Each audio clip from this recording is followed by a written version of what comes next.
नमस्कार दोस्तों, welcome to Unacademy's studio plays and let's crack the examination of MPPSC prelims. Yes, आज से हम एक टैगलाइन लेकर के चलने वाले हैं और वो टैगलाइन है लेट्स क्रैक इट।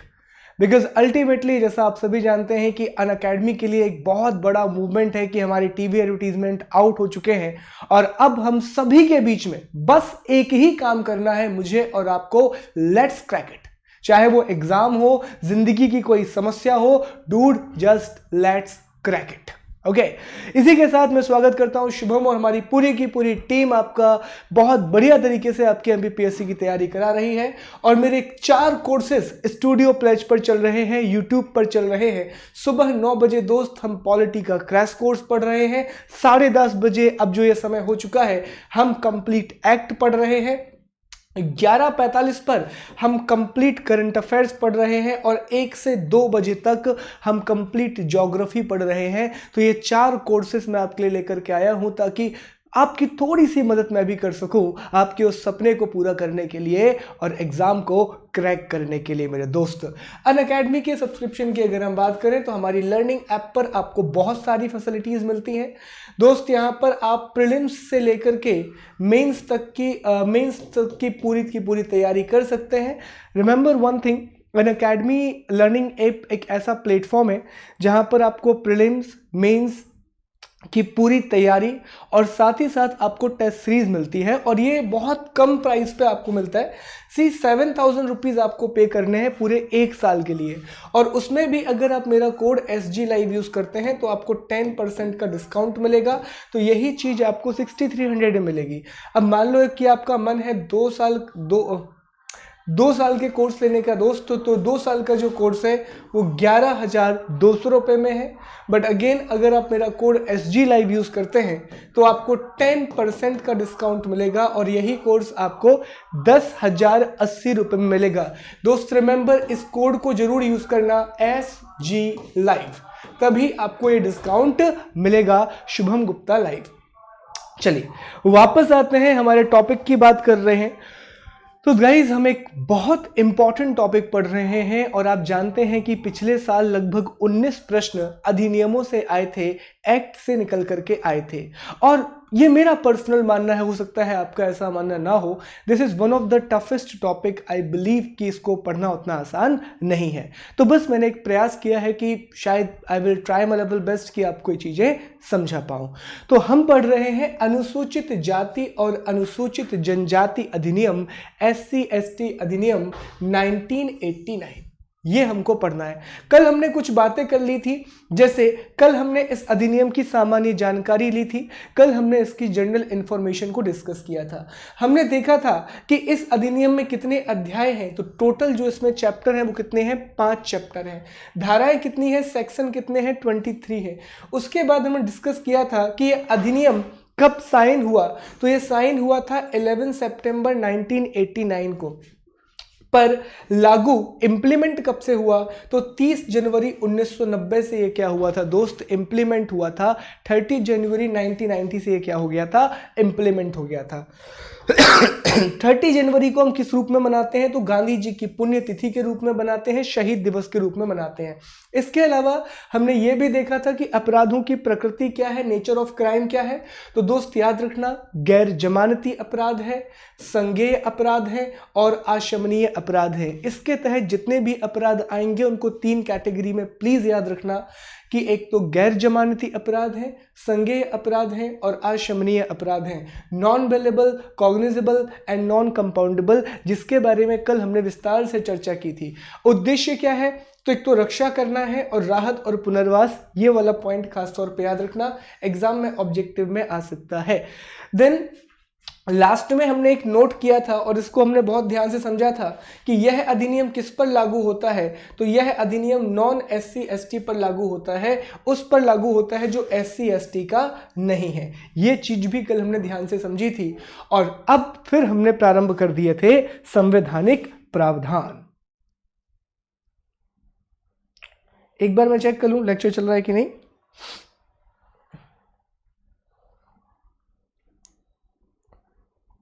चलो दोस्तों, ये बताओ यहां तक कोई डाउट है? जल्दी से बताओ यहां तक कोई डाउट है क्या जो हमने कल पढ़ा था, फिर हम कंटिन्यू करते हैं चीजों को। Thank you so much, thank you so much, thank you guys. चलिए, ओके, एवरीथिंग इज वर्किंग, सब कुछ सही चल रहा है, आगे चलते हैं यार। चलो, थैंक यू। तो ध्यान देना, कल से जो हमने चीज पढ़ना स्टार्ट की थी दोस्त, वो थे अनुसूचित जाति और जनजाति के लिए होने वाले संवैधानिक प्रावधान।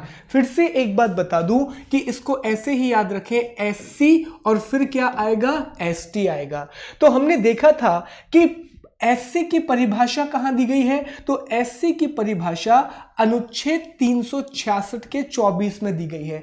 याद रखना दोस्त, अभी हम संविधान की बात कर रहे हैं, हम अधिनियम की बात नहीं कर रहे हैं, हम कॉन्स्टिट्यूशन की बात कर रहे हैं। तो अभी यहां पर किस शब्द का प्रयोग करेंगे, हम आर्टिकल शब्द का प्रयोग करेंगे, फिर आगे हम धारा या सेक्शन वर्ड का यूज करेंगे, सेक्शन वर्ड का यूज करेंगे जब अधिनियम की बात करेंगे। तो भारतीय संविधान की धारा 366(24) में SC की परिभाषा है और यहां पर 25 में ST की परिभाषा है, 25 में ST की परिभाषा है। अनुच्छेद 341 के अनुसार राष्ट्रपति किसी जाति को अनुसूचित जाति का दर्जा दे सकता है और 342 के हिसाब से राष्ट्रपति किसी जाति को अनुसूचित जनजाति का दर्जा दे सकता है। ये बात हमने कल डिस्कस की थी। अब हमें अगले प्रावधान पर चलना है जिससे पिछले साल प्रश्न आया हुआ था। ध्यान देना, यहां पर कोई डाउट नहीं है।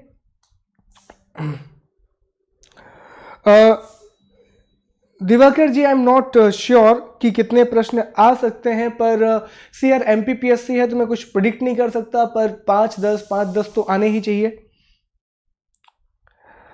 एक्ट के लिए मैंने कहा है कि आप महावीर की पुस्तक जरूर लीजिए, इसमें क्वेश्चन दिए गए हैं।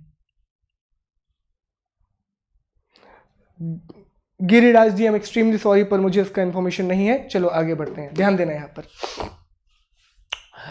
अब यहां पर बात करनी है हमें आर्टिकल 14 की, अनुच्छेद 14 की, जिससे पिछले साल प्रश्न आया था। दोस्त, भारतीय संविधान का अनुच्छेद 14 जो कि भाग 3 में आता है, वो भारत के नागरिकों या किसी भी नागरिकों को 2 प्रकार के अधिकार प्रदान करता है। वो सभी व्यक्तियों को 2 प्रकार के अधिकार प्रदान करता है। एक तो वो आपको विधि के समक्ष समता का अधिकार प्रदान करता है और विधियों के समान संरक्षण का अधिकार प्रदान करता है। अब यही से प्रश्न आया था, इसको ध्यान से पढ़ना। देखो, पहला वर्ड यहां पर है इक्वलिटी बिफोर द लॉ, विधि के समक्ष समता, और दूसरा वर्ड है इक्वल प्रोटेक्शन ऑफ लॉ, विधियों का समान संरक्षण। अब ये जो विधि के समक्ष समता वाला कंसेप्ट है, ये हमने लिया है यूके से। ये हमने कहां से लिया है, यूके से लिया है, लंदन से लिया है। इसका मतलब क्या है, देखो, इक्वलिटी बिफोर द लॉ, विधि के समक्ष समता का अर्थ यह होता है दोस्त कि आप कोई भी हो, चाहे आप बहुत अमीर व्यक्ति हो, आप भारत के सबसे अमीर व्यक्ति हो, या आप भारत के प्रधानमंत्री हो, आप कुछ भी हो, चाहे एक भारत का गरीब इंसान हो, चाहे एक भारत का गरीब इंसान हो और एक सबसे निचले तबके पर आने वाला इंसान हो, वो सारे के सारे लोग कानून की नजर में कैसे हैं, समान हैं। कानून की नजर में कैसे हैं, समान हैं। तो चाहे आप अंबानी हो या चाहे आप बिल्कुल एक गरीब हो, कानून आपके लिए समान रहेगा। अगर आपने मर्डर किया है या कोई भी अपराध आपने किया है तो सजा तो दोनों को बराबर मिलेगी। तो जो विधि के समक्ष समता वाला पॉइंट है, इक्वालिटी बिफोर लॉ वाला पॉइंट है, ये पॉइंट हमने यूके से लिया है और ये कहता है कि कानून सभी के लिए कैसा है, समान है। डिफरेंट डिफरेंट पीपल हमारी सोसाइटी में होते हैं, पर सभी के लिए कानून क्या है दोस्त? समान है। लेकिन दूसरा जो प्रोविजन है उसको समझना बहुत जरूरी है, प्रश्न वहीं से निकल के आया था। ओके, दूसरा है विधियों का समान संरक्षण। विधियों का समान संरक्षण, equal protection of the law. ये कहां से आया है? तो प्लीज याद रखना दोस्त, ये अमेरिका से लिया है, ये यूएसए से लिया गया प्रावधान है, इक्वल प्रोटेक्शन ऑफ लॉ, विधियों का समान संरक्षण। अब ये क्या कहता है समझो, बहुत अच्छा कंसेप्ट है इक्वल प्रोटेक्शन ऑफ लॉ का, और यहीं से अनुसूचित जाति और जनजाति अधिनियम बनाया गया है। ये कहता है कि जब आप एक समाज में हैं, मान लीजिए कि दोस्त हमारा ये समाज है, ये हमारा क्या है? समाज है, और हम इस समाज में रहते हैं। तो यहां पर कुछ लोग बहुत अमीर हैं और कुछ पावरफुल हैं, कुछ उनसे कम अमीर हैं, कुछ बहुत फिर अमीर आ गए, और कुछ लोग छोटे तबके के लोग हैं, छोटे तबके के लोग हैं, फिर कुछ बड़े लोग आ गए। तो इस तरह से समाज का विभाजन होता है। समाज में कुछ बहुत शक्तिशाली लोग होते हैं, कुछ बहुत पावरफुल लोग होते हैं, जैसे कि अंबानी इसको हम ले लेंगे, हमारे यहाँ के मंत्री, प्रधानमंत्री को ले लेंगे, ये बड़े पावरफुल लोग हैं। और at the same time society में दोस्त कुछ बहुत गरीब और मजबूर लोग भी होते हैं, जिन्हें हम देखते हैं और बुरा लगता है उनके लिए। ऑब्वियसली वी फील बैड, क्योंकि हम स्टिल वी आर ह्यूमन और हमारे पास वो फीलिंग्स है। तो छोटे छोटे ये जो तबके के लोग हैं, अब ये बताओ कि कुछ लोग बहुत शक्तिशाली, कुछ लोगों के पास बहुत ज्यादा पैसा, और कुछ लोगों के पास उनको गरीब और जिनके पास पावर भी नहीं है। अगर इन सब व्यक्तियों के लिए, बहुत ध्यान से सुनना कीवर्ड है, इन सब व्यक्तियों के लिए अगर मैं एक प्रकार का कानून लागू कर दूं, अगर मैं एक टाइप का लॉ एप्लीकेबल कर दूं, तो क्या यह अन्याय नहीं होगा दोस्त? मैंने कह दिया कि इनको भी बिल्कुल पूरे के पूरे फायदे मिलेंगे, इनको भी फायदे मिलेंगे, तो ये तो अन्याय है। अगर मैंने सभी व्यक्तियों के लिए एक ही कानून बना दिया तो ये गलत है, क्योंकि ये इनकी कंडीशन अलग है और उनकी कंडीशन अलग है। तो विधियों का समान संरक्षण ये कहता है कि ये सही है कि आपको अपने देश में सभी व्यक्तियों के लिए एक से कानून लागू करना है, पर पहले आप सभी व्यक्तियों को एक समान स्तर पर तो लाइए, पहले सभी व्यक्तियों को लेवल पे तो लाइए। मतलब ये हुआ कि समाज को ऐसा बनाइए ना सर, समाज को ऐसा बनाइए, समाज को इस तरीके से बनाइए जहां समाज में सारे लोग एक स्तर पर आ सकें और सभी लोग एक लेवल पर आ सकें।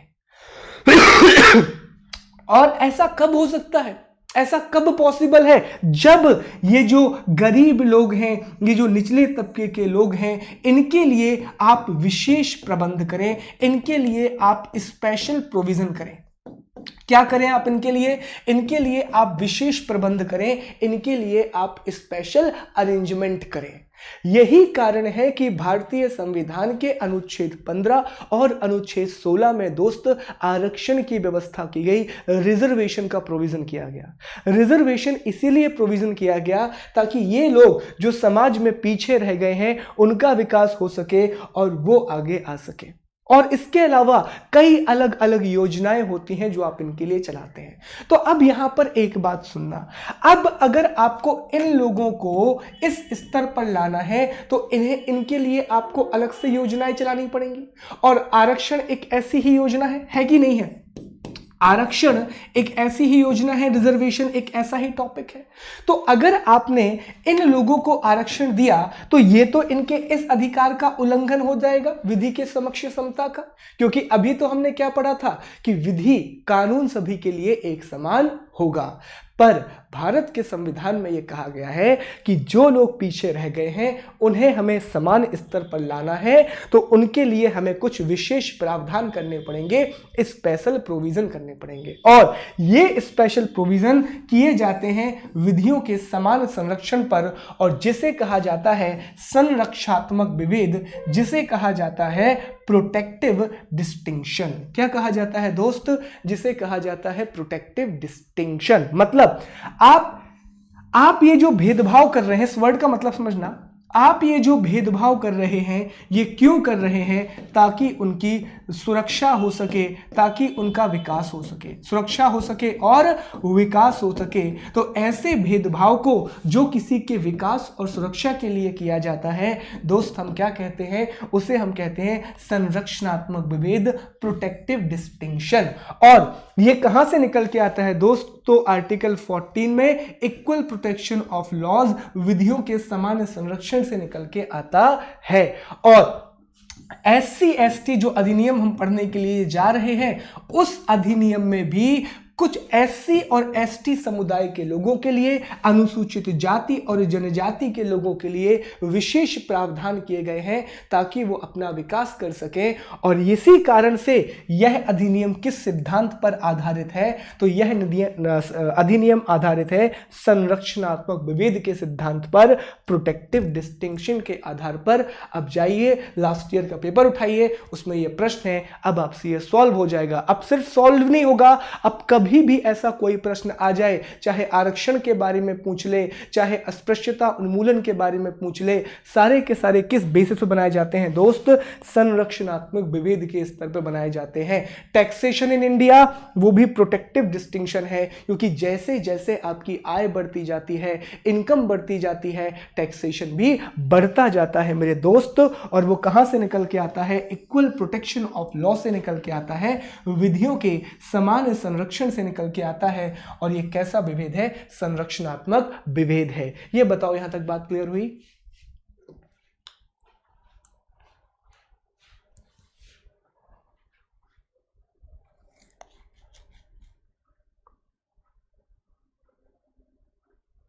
हाँ वो हम करेंगे नेहा जी, वो हम इंडेक्स वाला वीडियो जरूर बनाएंगे।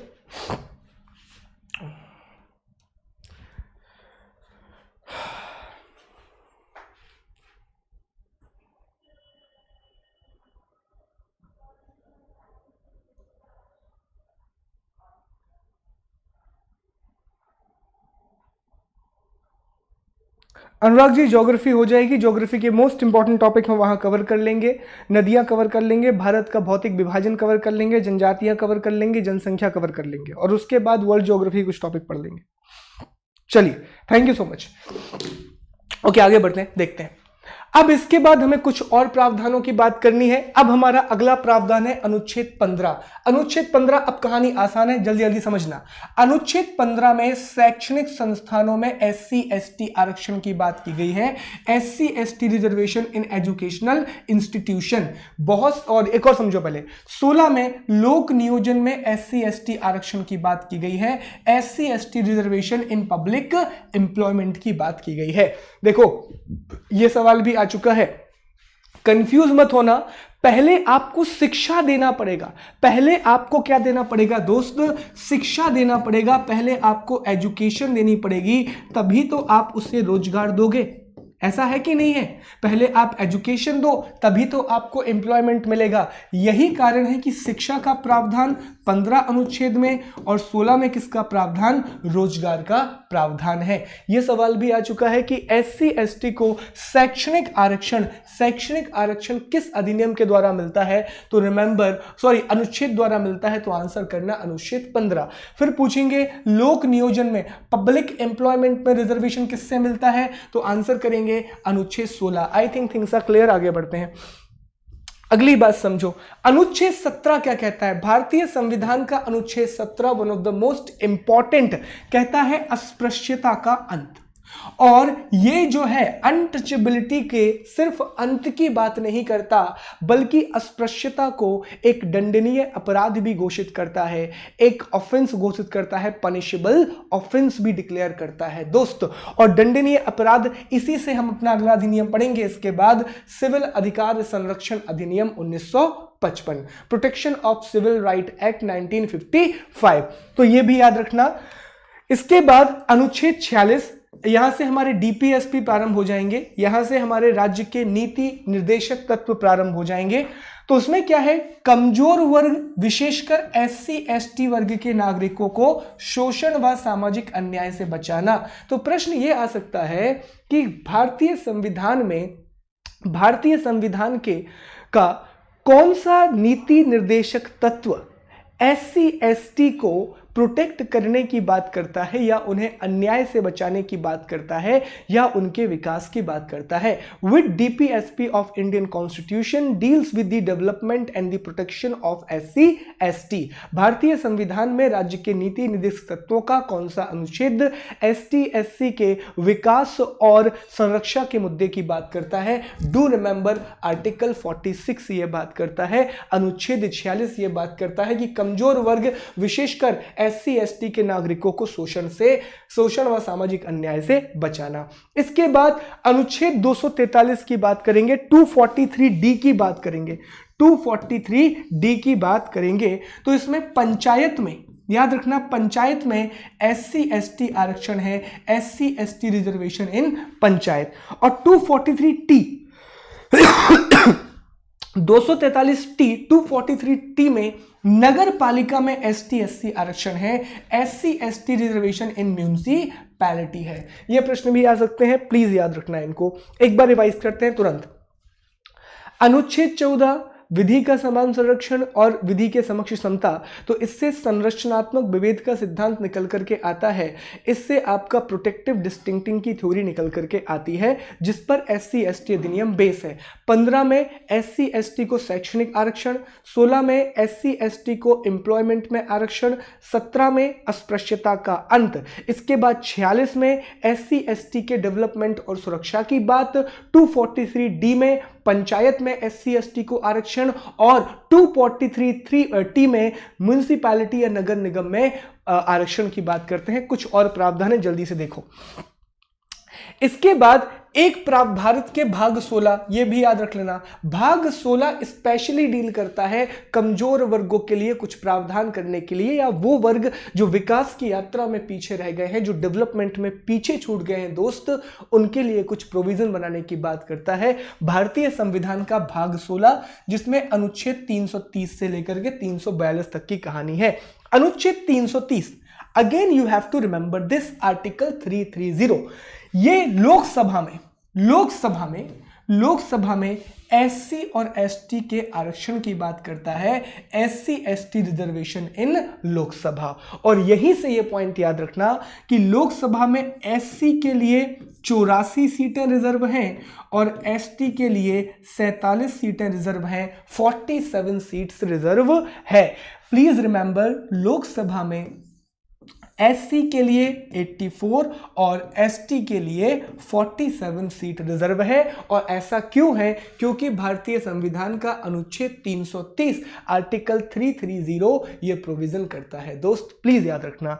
उसके अलावा आर्टिकल 332, अनुच्छेद 332 राज्य विधानसभा, प्लीज वर्ड में कंफ्यूज मत होना, यहां पर वर्ड विधानसभा है, राज्यसभा नहीं है। डू रिमेंबर, राज्य विधानसभा, राज्यसभा नहीं। राज्य विधानसभा में SC व ST आरक्षण की बात करता है, SC/ST रिजर्वेशन इन स्टेट लेजिस्लेशन।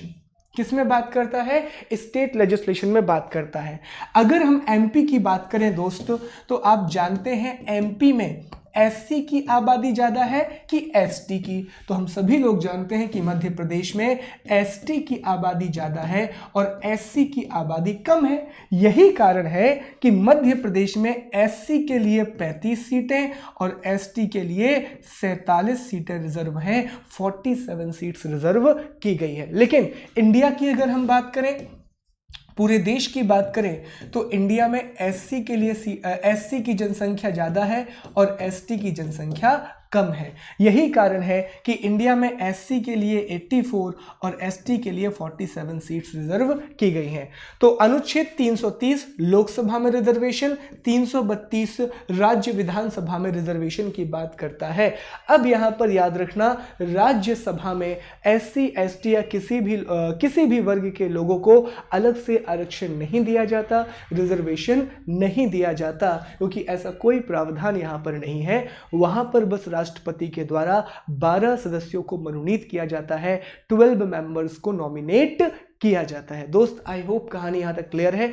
एक बार बस आरक्षण वाली बात कर लेते हैं, रिजर्वेशन वाली बात कर लेते हैं। तो रिजर्वेशन में आप देखें, पंचायत में कहां दिया गया है? 243D। तो पंचायत में आरक्षण हो गया। इसके बाद नगर निकायों में, म्यूनिसिपैलिटी में 243T में आरक्षण दिया गया है। सभा में आरक्षण कहां दिया गया है? 330 में दिया गया है। और राज्य विधानसभाओं में, स्टेट विधानसभाओं में 332 में दिया गया है। शिक्षा की बात करें तो शिक्षा में आरक्षण अनुच्छेद 15 में दिया गया है और एम्प्लॉयमेंट में आरक्षण अनुच्छेद 16 में दिया गया है। ये पूरी बातें थी SC ST के कॉन्स्टिट्यूशनल प्रोविजन के बारे में। अब दो बातें और सुनो आखिरी में। अब दो अनुच्छेद और बचते हैं। एक बचता है 338 जिसमें राष्ट्रीय अनुसूचित जाति आयोग की बात की गई है, और एक बचता है अनुच्छेद 338 जिसमें राष्ट्रीय अनुसूचित जनजाति आयोग की बात की गई है। भाग याद रखना, भाग 16 में ही ये बातें हैं। सवाल आ सकता है कि राष्ट्रीय अनुसूचित जाति और जनजाति आयोग का संबंध भारतीय संविधान के किस भाग से है? सो आंसर कर देना भाग 16। और अनुच्छेद याद रखना, SC वाला अनुच्छेद 338 हो जाएगा और ST आयोग वाला अनुच्छेद 338A हो जाएगा।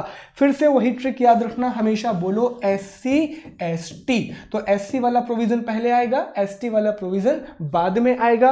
जनसंख्या भारत में इनकी ज्यादा है और इनकी कम जनसंख्या है। SC की बात करें तो 338 में राष्ट्रीय अनुसूचित जाति आयोग की बात की गई है, जबकि 338 के A में राष्ट्रीय अनुसूचित जनजाति आयोग की बात की गई है। इस तरीके से भारतीय में अनुसूचित जाति और जनजाति को दिए जाने वाले सारे के सारे संवैधानिक प्रावधान ये रहे आपकी स्क्रीन पर। थोड़ा सा KBC देखे थे हम, ये रहे आपकी स्क्रीन पर। जल्दी से बताओ दोस्त, यहां तक कोई डाउट है क्या?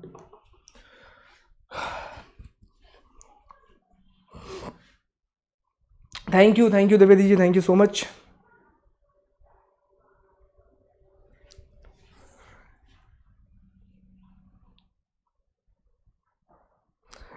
सुनील जी, आरक्षण की कोई निश्चित परिभाषा नहीं है, और अगर है तो शायद मुझे उसकी जानकारी नहीं है, तो मैं इसकी कोई सामान्य आपको परिभाषा नहीं बता सकता कि क्या है।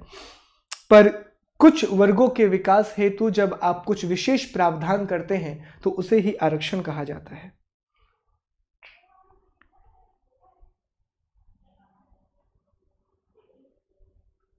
ये 31M क्या लिख रहे हैं, कुछ समझ नहीं आ रहा है मुझे। ओके, तो क्लियर है सब कुछ? चलिए, thank you so much.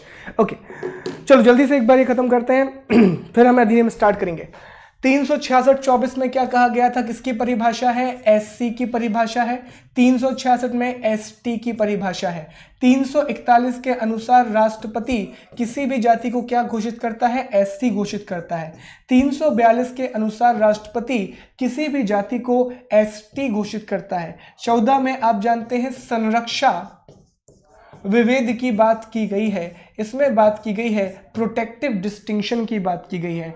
Article 15 में एजुकेशन में रिजर्वेशन है SC ST के लिए। 16 में पब्लिक एम्प्लॉयमेंट में रिजर्वेशन है SC ST के लिए। 17 में अस्पृश्यता का अंत है, अनटचेबिलिटी की बात की गई है। 46 में DPSP है। DPSP राज्य के नीति निर्देशक तत्व है। यहां पर विकास की बात की गई है SC ST के। 243 थी पंचायत में आरक्षण।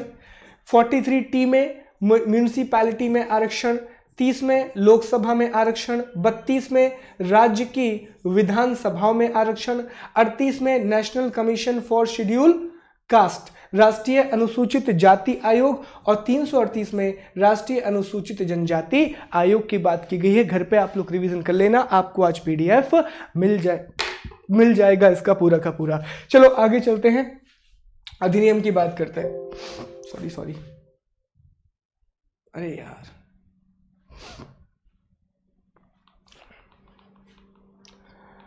चलिए तो अधिनियम का आज हम प्रारंभ करते हैं। अध्याय 1 ब्लर हो रहा है, ठीक है। चलो अध्याय 1 की हम बात करते हैं, और अध्याय 1 कौन सा है? चैप्टर 1 कौन सा है? प्रारंभिक।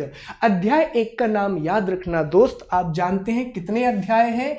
तो हमें टोटल 5 अध्याय पढ़ना है। टोटल हमें कितने अध्याय पढ़ना है दोस्त? हमें टोटल 5 अध्याय पढ़ना है, 5 चैप्टर्स पढ़ना है। कितनी धाराएं पढ़ना है दोस्त? तो रिमेंबर, हमें टोटल 23 धाराएं पढ़ना है, हमें टोटल 23 सेक्शन पढ़ना है। तो चलिए हमारे SC/ST अधिनियम के हम अध्याय 1 का प्रारंभ करते हैं और हम शुरू करते हैं अध्याय 1, जिसका नाम क्या है? जिसका नाम है प्रारंभिक, जिसका नाम है प्रिलिमिनरी। नाम क्या है इसका? प्रारंभिक, जिसका नाम है प्रिलिमिनरी। तो पहले तो नाम याद रख लो। अब दूसरा सवाल, अध्याय 1 में कितनी धाराएं हैं? तो 2 धाराएं हैं, 1 से 2, 1 और 2। तो अध्याय 1 में कितनी धाराएं आ गई दोस्त? 2 धाराएं आ गई। अध्याय 1 की धारा 1 और अध्याय 1 की धारा 2। तो धारा 1 बिल्कुल आसान है और धारा 1 में संक्षिप्त नाम, विस्तार और प्रारंभ दिया गया है। यहीं से क्वेश्चन निकलना स्टार्ट हो जाएंगे और कल से मैं आपको कुछ प्रश्न भी करवा दिया करूंगा। संक्षिप्त नाम शॉर्ट टाइटल, विस्तार एक्सटेंट और प्रारंभ क्या हो जाएगा? कमेंसमेंट हो जाएगा। तो शॉर्ट टाइटल, एक्सटेंट और कमेंसमेंट, संक्षिप्त नाम, विस्तार और प्रारंभ अध्याय 1 की धारा 1 में है। दूसरी बात, धारा 2 से बहुत से प्रश्न निकल करके आते हैं और धारा 2 में हमें पढ़नी है परिभाषाएं। थोड़ी बड़ी धारा है, इसको तो हम कल स्टडी करेंगे, पर आज ये कवर करके जाएंगे। धारा 2 में है परिभाषाएं, डेफिनेशंस। चलिए, तो अब एक बात तो क्लियर हो गई दोस्त कि टोटल अध्याय कितने हैं? 5 हैं। टोटल धाराएं कितनी है? 23 हैं। और ये हमारा पहला अध्याय है। पहले अध्याय का नाम क्या है? प्रारंभिक, प्रिलिमिनरी। कितनी धाराएं हैं? 2 धाराएं हैं, धारा 1 और धारा 2। धारा 1 में क्या है दोस्त? तो धारा 1 में है संक्षिप्त नाम, और संक्षिप्त नाम शॉर्ट टाइटल क्या है हमारे अधिनियम का नाम? तो सभी जानते हैं, अनुसूचित जाति व अनुसूचित जनजाति अत्याचार निरोधक अधिनियम 1989, ये हमारा नाम है। दूसरा अधिनियम का नाम है schedule caste and schedule tribes prevention of atrocities act 1989। घुमा के सवाल पूछेगा, अनुसूचित जनजाति अधिनियम का नाम किस धारा से निकल करके आता है? तो आंसर करेंगे धारा 1 से निकल के आता है। दूसरा, इसमें विस्तार की चर्चा की गई है, इसमें एक्सटेंट की चर्चा की गई है, तो संपूर्ण भारत में इसका विस्तार है। अब वो जम्मू कश्मीर वाला पॉइंट नहीं रहा, क्योंकि 31 अक्टूबर के बाद से वो पॉइंट खत्म हो चुका है। तो इसका विस्तार कहां पर है? संपूर्ण भारत में है। इसका विस्तार कहां पर है? संपूर्ण भारत में है, पूरे इंडिया में इसका विस्तार है। प्रारंभ, इसका कमेंसमेंट कब हुआ था? इसका प्रारंभ कब होगा? तो जब सेंट्रल गवर्नमेंट चाहेगी, जब केंद्र सरकार चाहेगी। और केंद्र सरकार ने क्या कहा? केंद्र सरकार ने कहा कि 30 जनवरी से हम क्या करेंगे? इस अधिनियम का प्रारंभ करेंगे। और 30 जनवरी 1990 इस अधिनियम के प्रारंभ की तिथि बनी थी। और इसी दिन क्या होता है? गांधी जयंती होती है। इसी दिन भारत में शहीद दिवस मनाया जाता है। क्या मनाया जाता है दोस्त? शहीद दिवस मनाया जाता है। तो 3 बातें याद रखना। संक्षिप्त नाम, संक्षिप्त नाम क्या है? अनुसूचित जाति और अनुसूचित जनजाति अत्याचार निरोधक अधिनियम 1989। विस्तार कहां पर है? तो इसका विस्तार संपूर्ण भारत में है। और प्रारंभ कब होगा? तो जब केंद्र सरकार चाहेगी, जब केंद्र सरकार इसको डिक्लेयर करेगी। और केंद्र सरकार ने इसकी तिथि रखी है दोस्त 30 जनवरी 1990। तो यहां तक आज हमने पूरी बातें कर ली। आज हमने काफ़ी सारी बातें डिस्कस कर ली। पहली बात तो हमने पूरे संवैधानिक प्रावधान पढ़ लिए। अब आपको बस ये करना है कि आज आपको PDF मिल जाएगा, उसको रिवाइज करते रहिए। अधिनियम सारे के सारे मैं आपके यहाँ पर कवर करा दूंगा। 1-2 हफ्ते में 30-30 मिनट की क्लास है। बहुत लंबी क्लास अधिनियम की नहीं रखी है, क्योंकि एक बार में अगर सारी बातें पढ़ाएंगे तो वो ऊपर से भी जा सकती हैं, ऐसा मेरा मानना है। आपकी कैपेसिटी ज़्यादा हो सकती है, पर मैं एक एवरेज स्टूडेंट हूँ, तो आई थिंक कि शायद दिक्कत हो रहा होगा। ओके, सो गाइज, अभी ये बताओ, यहाँ तक कोई डाउट है क्या? कोई प्रॉब्लम है यहाँ तक? प्लीज़ बताओ।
ओके, तो एक बार फिर से वही ब्लड हो गया था, तो कोई बात नहीं है, लेकिन कोई दिक्कत वाली बात नहीं है। आज तो हमने अधिनियम पूरा ऑलमोस्ट यहाँ पे देख लिया था।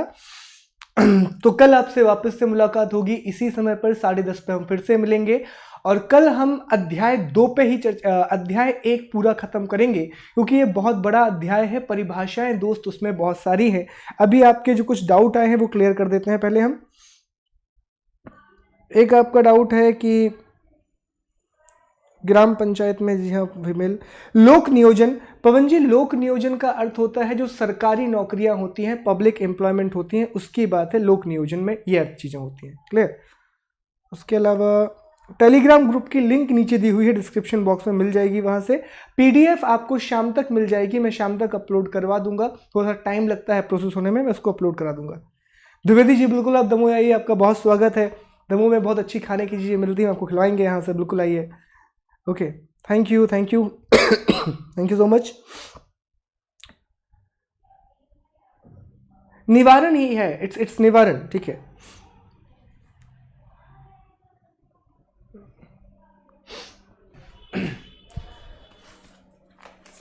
वो निवारण ही है सत्येंद्र जी, वो निवारण ही है। 341 के अंदर नीरज जी बहुत सारी जातियां, देखिए 341 में जातियां नहीं है नीरज जी। 341 में राष्ट्रपति को यह पावर है कि वो किसी भी जाति को अनुसूचित जाति का दर्जा दे सकता है। ये लिस्ट आपको मिलेगी 366 के 24 में। इसीलिए याद रखना कि अगर आपसे पूछे कि एससी की परिभाषा कहां है, तो ये 366 के 24 में है। ओके, तो I hope things are very clear आप लोगों से। अभी वापस से हम 11:45 पे मिलेंगे, तब तक प्लीज अपना ख्याल रखिएगा। टेक केयर, आपसे वापस से मिलते हैं। प्लीज गाइस बहुत अच्छे से पढ़ते रहो। Thank you so much. और हमारे चैनल को लाइक शेयर सब्सक्राइब करो, बेल आइकन दबाओ। और अगर आप हमारा सब्सक्रिप्शन लेना चाहते हैं तो प्लीज याद रखना SG, हमारा एक कोड है SG लाइव, उसको जरूर यूज करें। SG लाइव जैसे ही आप यूज करेंगे SG लाइव, तो आपको हर एक कोर्स पर 10% का डिस्काउंट मिलेगा। वहां पर जल्द ही 1 तारीख से मैं इकोनॉमी और हिस्ट्री की कुछ स्पेशल क्लास लेकर के आ रहा हूं। एक शानदार क्रैश कोर्स लेकर के आ रहा हूं मैं आपके लिए अनअकैडमी स्टूडियो प्लस के प्लेटफॉर्म पर। सो प्लीज आप plus code Unacademy app download करें और सब्सक्रिप्शन लेते समय use my code SG live. बाकी हम 11:45 पर वापस से मिल रहे हैं करंट अफेयर्स के लिए, और फिर 1 बजे मिल रहे हैं ज्योग्राफी के लिए। तब तक अपना ख्याल रखिए। टेक केयर, बाय बाय दोस्त।